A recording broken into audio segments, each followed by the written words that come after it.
Corona, এই একটি শব্দই কাঁপিয়ে দিয়েছিল গোটা বিশ্বকে। বাংলাদেশও সেই আতঙ্কের বাইরে ছিল না।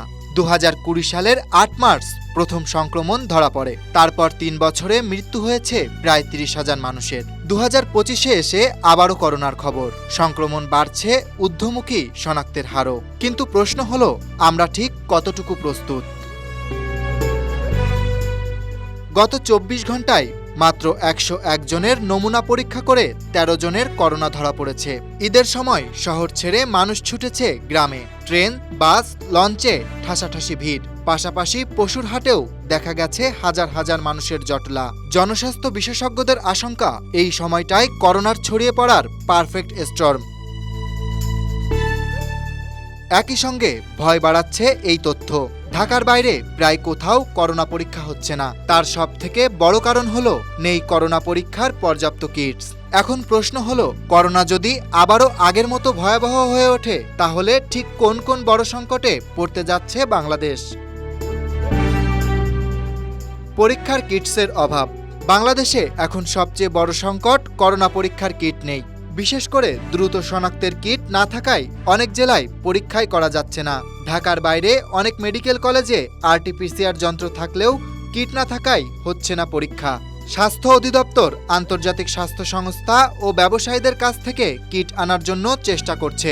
রেড ক্রিসেন্ট কিছু কিট দিয়েছে। ওয়ার্ল্ড হেলথ অর্গানাইজেশন ও ইউনিসেফের কাছে আরও কিছু কিট চাওয়া হয়েছে। কিন্তু যেসব অঞ্চলে সংক্রমণ ছড়াচ্ছে, সেখানে পরীক্ষা সম্ভব না হলে মহামারী ঠেকানো যাবে না। ঢাকার বাইরের করোনা পরীক্ষা কার্যত বন্ধ। নতুন করে শনাক্ত হওয়া সবাই ঢাকার বাসিন্দা। তাতে অনেকেই ভাবতে পারেন ঢাকার বাইরে করোনা নেই, কিন্তু বাস্তবতা হলো ঢাকার বাইরে নমুনা সংগ্রহই হচ্ছে না। পরীক্ষা তো দূরের কথা। স্বাস্থ্য অধিদপ্তরের সর্বশেষ তথ্য বলছে, সারা দেশে মোট 101টি নমুনার সবই এসেছে ঢাকা শহর থেকে। এদিকে কক্সবাজারে 3 জন এবং চট্টগ্রামে 3 জনের করোনা শনাক্ত হয়েছে গত 10 দিনে। এটা ইঙ্গিত দেয় যে সংক্রমণ ছড়িয়ে পড়েছে, কিন্তু আমরা সেটা ধরতেই পারছি না। টিকার মজুদ কম, কার্যকারিতা নিয়েও রয়েছে প্রশ্ন। টিকা নিয়ে বাংলাদেশ এখন এক অদ্ভুত সংকটে আছে। স্বাস্থ্য অধিদপ্তরের তথ্য মতে ফাইজারের 31 লাখ টিকা এখনও মজুত আছে, কিন্তু এর মধ্যে 17 লাখের বেশি টিকার মেয়াদ শেষ হয়ে যাবে আগামী 5 আগস্টের মধ্যে। আর বড় প্রশ্ন হলো, এই টিকা বানানো হয়েছিল করোনার প্রাথমিক ধরনকে মাথায় রেখে। বাংলাদেশে এখন ছড়িয়ে পড়েছে নতুন ধরন JN1, যা ওমিক্রনের একটি সাব ভ্যারিয়েন্ট।